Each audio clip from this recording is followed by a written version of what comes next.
Due to the special status of Northern Ireland after Brexit, trade between the EU state of Ireland and the region in the north of the island increased significantly last year. Exports from Ireland to Northern Ireland increased by more than half, with 54% to 3.7 billion euros compared to the previous year, according to the latest figures from the Irish Statistics Authority on Tuesday. Imports from Northern Ireland to the EU state even increased by 65% and had a volume of almost 4 billion euros in 2021.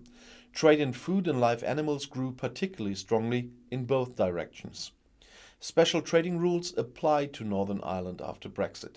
London and Brussels negotiated these in their Brexit agreement in order to avoid a hard EU external border with checks between Northern Ireland and Ireland. The introduction of such a border would have been considered extremely dangerous with regard to a resurgence of old conflicts in the former Civil War region. Northern Ireland therefore continues to follow the rules of the EU internal market and the customs union instead. This has created barriers to trade in goods between Northern Ireland and the rest of the UK, as checks have to be taking place there instead. On the other hand, trade between Northern Ireland and Ireland is barrier-free despite Brexit, which is why many new trade relationships have emerged, or companies and customers are relying more on this trade. British imports in Ireland, on the other hand, fell significantly by 13% last year. In 2021, the new rule came into force at the beginning of the year after a Brexit transition phase of almost a year. The trade pact negotiated between the UK and the EU, at the last minute by the way, allows for largely tariff-free trade, but it still requires a lot of bureaucracy and new checks. Brexit entails high costs. The advertising posters used during the Brexit campaign attracted millions of people who believed that leaving the EU would mean an economic recovery was almost certain. As reports over the past year show, the UK economy is still struggling to emerge stronger from Brexit. So far, it can be stated in black and white that the economy has been struggling with several negative factors since the exit. This includes the legal situation between the UK and the EU that is not 100% clear, increased bureaucracy, and the emigration of foreign nationals. The promised era of upswing in economic prosperity was therefore still a long time coming in 2021. The situation was exacerbated by the pandemic, which once again clearly showed the limits of the British healthcare system.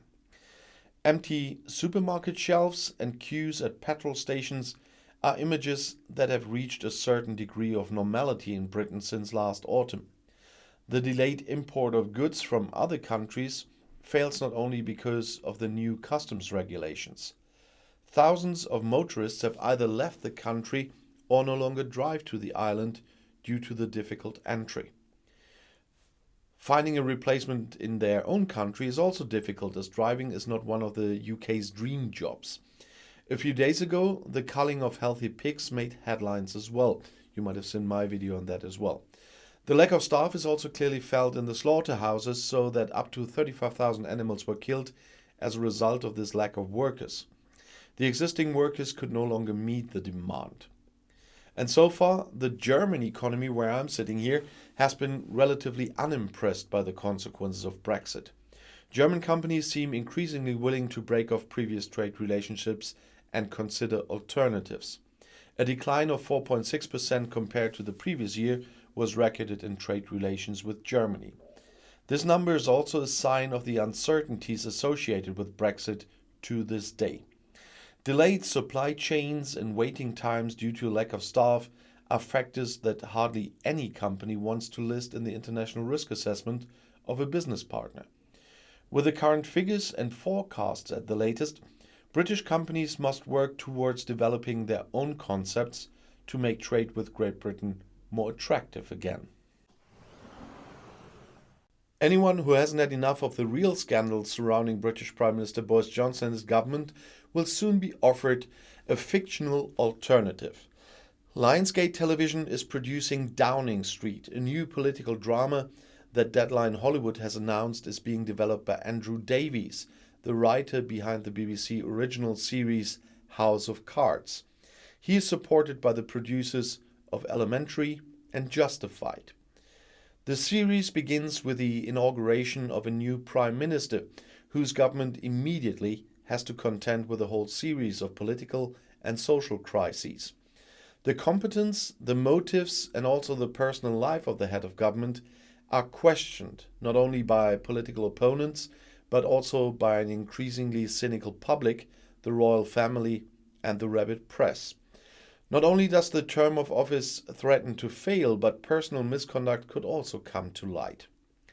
A buyer for the Lionsgate television project is not yet known, but the production studio will certainly offer Downing Street to various streaming services and broadcasters in the near future, and I'm really curious to see that one. British Prince Andrew, who is facing a civil lawsuit over allegations of abuse, has reached an agreement in principle on a settlement with the US plaintiff Virginia Giuffre. This emerges from a court document from Tuesday, which is available to the German press agency. Tuesday afternoon, there was a large-scale police operation in the British metropolis of London. Westminster Bridge, Waterloo Bridge, and the Hungerford and Golden Jubilee pedestrian bridges were completely closed, police said. In addition, the large Waterloo station and surrounding area between St. Thomas Hospital and the BFI IMAX cinema had been evacuated. Due to the closure of the station, regional train connections were also affected, and it was recommended to dodge them on a large scale. The reason is a security warning. Several main traffic arteries had to be closed off at the same time, which is why traffic was standing still in a large part of the city centre, writes Metro. The London Eye Ferris wheel had on its Twitter account that it had to temporarily suspend operations due to an ongoing police investigation nearby. The incident should have nothing to do with the attraction itself. Fortunately, the Metropolitan Police were able to give the all clear before 1 p.m. The suspicious item responsible for the chaos was secured. Eventually, it turned out to be harmless. Traffic blocks were then opened step by step, and the police said, "Thank you for your understanding." No entry for men. The Scottish Minister for Transport has initiated a debate about separate seating areas so that women can feel safe on the train, especially late in the evening and at night.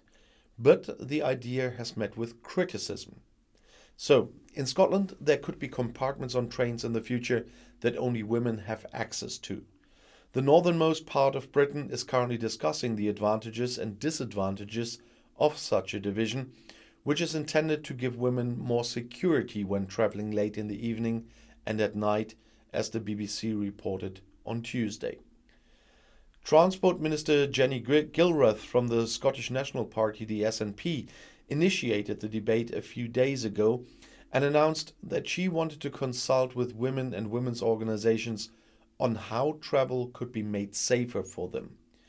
Gilruth said in Parliament in Edinburgh that she herself recalled seeing many trains full of drunk men squeezed in beside her, even though the compartment was almost empty. Other women, including YouTuber Luna Martin, reported that they were always on the alert with cell phones and keys in hand. And according to the BBC, Scottish rail services are to be deprived of their private rights by April 1st. After that, a public authority will be in charge of operations, allowing the government to initiate changes. Support came from the women's organisation Young Women's Movement Scotland. Even if it helps just a handful of women to feel safer on trains, it's worth it, said activist Kelly Given. A transport union, however, described the proposal as a logistical nightmare that could only be accomplished with significantly more staff. And I'll see you in my next video. Bis gleich.